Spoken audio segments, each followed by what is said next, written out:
This one brings back some memories. It's nice to hear this one again, although I couldn't get into it at the time. I'm not really into slow records, but now listening to these records again on YouTube, it's just unleashing a torrent of memories, almost a sense of wistfulness. Number 35, up 5 notches from number 40 on my fantasy playlist of October 17th, 1992. It is Color Me Bad with Forever Love. They're from Oklahoma City. Boy, they got off on a very, they shot right out of the gate. Like a horde of stallions. They just shot right out of the gate. Get this. Their first hit, I Want to Sex You Up, in the spring of 1991, went to number 2. And then in the summer of 91, Adore Me More, which went to number 1. All for Love, that scintillating pop bouncy record. And the fall of 1991, late 1991, went to number, well, I think it went to number 1 according to my notes here.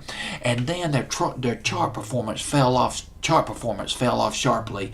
Thinking Back in late 1991, early 1992 went to number 16. Slow Motion went to number 18. They released another album called Time and Chance. This was in 1992, and boy, they got some big league producers working on this album. It was an ambitious project, for one thing. 19 tracks on that album, Time and Chance. David Foster, legendary David Foster, was a producer on this album, and Jimmy Jam and Terry Lewis, they got in on this album too. But it did not sell as well as their first album. It did go gold. It sold about 500,000 copies. It yielded a couple of hit records. Choose was a beautiful record. And Time and Chance, that only went up to number 21 on Billboard's Hot 100. Number 21's respectable, but you got to remember some of their number 1 hits they had out just a year and a half before.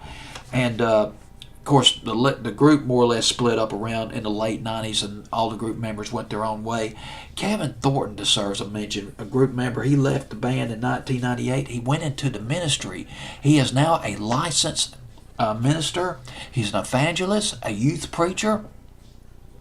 I think it was in 2005. I'm not sure of the year, but he released a solo album of hip-hop.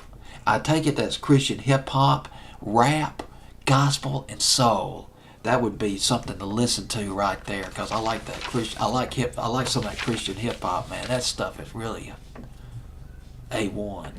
All right, number 35, it's Color Me Bad, Forever Love, a Lost 45 on my fantasy playlist, October 17th, 1992.